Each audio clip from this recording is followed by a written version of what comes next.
put us in front of each other, and it was awkward. It was weird. Oh, I remember that.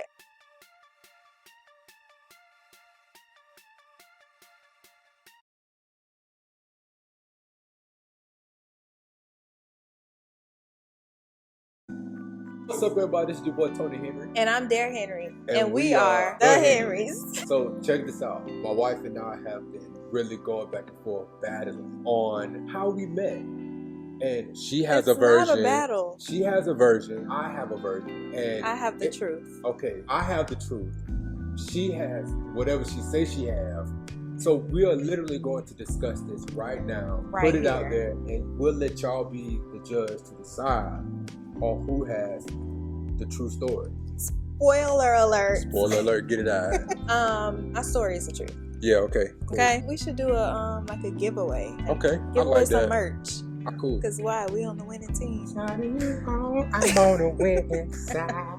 I will give away a free Unchained Expressions t-shirt. And I'm going to give away some of my DAREGLAM beauty products. Here's how the giveaway is going to work. We want you to comment who you think has the best story. Cast your vote in the comment section on whose side of the story you think is the truth. And also share this video. We'll pick 2 blessed winners. This is going to be so much fun. Let's get right into it. First question is, how did we meet? How did we meet? We met at 5206 West Colonial Drive at Truth Nation Church. Truth Nation, the place of discovery. Shout out to Apostle Andre Allen Williams and Pastor Jocelyn Williams. Yeah. Listen, Truth Nation is the place to be. If it weren't for truth, we wouldn't be married. Right. Let's talk about that. We met at Truth Nation. Yes.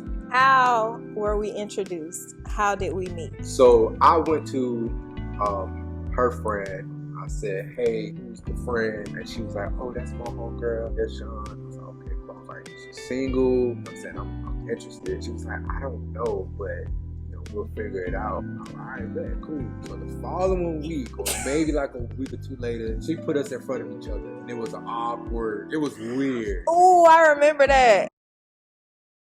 Because like, hey, how you doing? My name Tony. She was like, hi, I'm there. And then it was just silent. Oh my God. I think it was like a lot of chaos around. I remember that. Was it like in the... It was inside the sanctuary. In the sanctuary. In the aisle. It was weird. So, I mean, nonetheless, it was like, okay, cool, whatever. I got invited to church by my friend. We were roommates at the time. We were sharing an apartment. She was like, Dare, you should come to such and such church. I'm saying such and such. I know what it's called now, but when she kept saying it, I wasn't really listening, right? She kept inviting me. I was like, okay. Like, oh, you should come to the church that me and my mom had been going to. And so I was like, well, I literally just started going to this church. Let me see how this one's going first. I was enjoying it. And then one night her mom came over to our apartment and we just started like reading some scriptures and going through the word. Then we got in a conversation about the church and they invited me again. So I was like, okay, I'll come. I think it was like a Saturday night. So I was like, all right, I'll come tomorrow morning instead of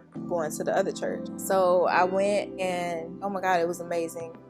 Of course, Spirit of God is there. So I felt God's presence there and I felt like I needed to be there. And I was like, I might dig this. It's very intimate and, I feel at home here. So then I came back the following week and it actually just kept coming back. She came to a service one time and I was playing the drums. She glanced over back and smiled. I think I was like that. I think she actually came to a Thursday night service. You thought I was smiling at you? Hey, she looked at me. I looked up, she looked at me, and she smiled, and I was like, oh, I was in the presence of the Lord. You up here talking about I'm smiling at you. You playing the drums. Yeah, because you like how I beat the drums. God. So, the following week, she comes to church with some random dude, threw me off. I got a little heated. I told my best friend at the time, I said, bro, she's not supposed to be with him. She's supposed to be with me. He was like, so what you gonna do? I wasn't even. I said that, bro, I'm going to go all out. So the day that I came to church with the guy that he's talking about, that was literally really just a friend of mine. And we weren't even like, it wasn't even no type of thought of dating. Well, I don't know. It's at least on my part. I don't know about him. But he was like a photographer, so we worked together kind of. So we were like colleagues, I guess you could say. And we had an event to go to right after church that day. I invited him because we had gotten a conversation about Christ, and I was in church, and then I told him, oh, I started going to this church over here, you should try. And then I told him who the pastor was. I was like, oh, I know him. I think I went to school with him. He was like, I'll come with you. So we just decided to ride together because we had to go to an event literally right after. You thought we were dating, and I'm like, oh, we're just here as friends. Light skinned dude too, so you know that I really had. I was like, so silly. That Saturday, I went and got a haircut. Literally got my mom ready to approach Deshawn. I had my mind made up. I'm going to approach her. I'm gonna let her know. Pause. I want you. Shameless plug for the word. Bible says when a man finds a wife, he came to find me. I was gonna do whatever I had to do to get her, right? Now, remind y'all, this is the week before, so in my mind, I'm like, I'm coming for you. She came to church that day too. I said, oh yes, definitely a wrap. So my auntie Rita came to church that day. I said, oh man, this is gonna be definitely sweet. So what ended up happening was I said, okay, I'm finna approach her. This time she stayed the whole service. Usually like she's gone. I think she had a feeling that something was going to be big happening that day. She lagged around a little bit. I know she had to lag around a little bit because I sat and talked with my auntie about a good 5 minutes. I said, all right, bet. So I go outside, I'm like, okay, I know I saw her lag around a few times. I kept looking. But what ended up happening was I leave. Now, dudes, you know how we are. We go on that phone, pretend like we're on the phone. We just trying to see what's up. I walked out of church, pretend like I'm on my phone. I looked to my right, saw her walk into her car. I said, bet, I'm gonna go for it. As soon as she opened up her door to get in her car, we got eye contact. I put my hand up, I said, I did a one of these. Hey, hold on. You leaving a lot of details out. So, guess what I do? She said, okay, she nodded her head. Gets in the car. I walk up to the car. She had her door still open. So obviously, you know what I'm saying? So I said, hey, listen, I'm hungry. I know you're hungry. Can I take you out to lunch? She was like, You said that. okay, cool, yeah. The day that he actually pursued me was the day he came to church, dressed up fresh. And anyway, as I'm walking out of my car, I'm on the phone. I was supposed to be somewhere later to a promoting event.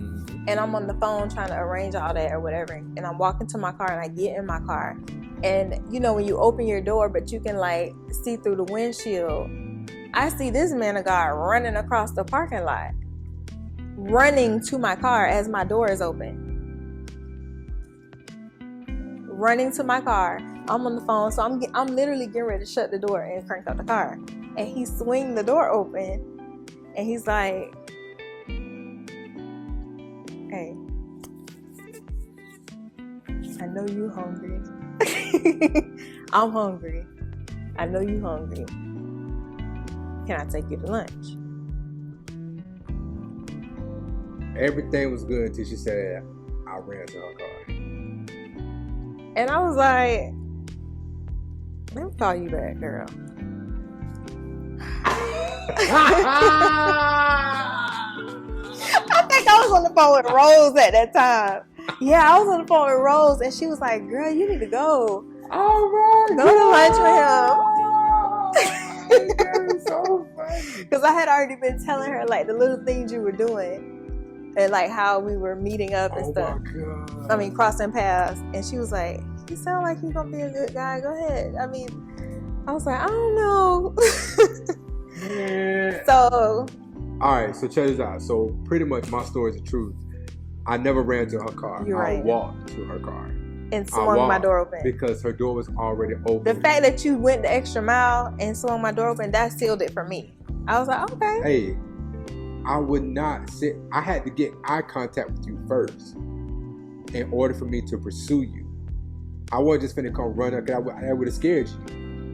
When you was getting in your car, we made eye contact. We made eye contact, and I said, "Hold up." You did not say, "Hold up." I said, and then walked over to you. You had got in your car, yes, and you left your door open. And I said to you, "Hey, I'm hungry. I know you're hungry. Can I take you out to lunch?"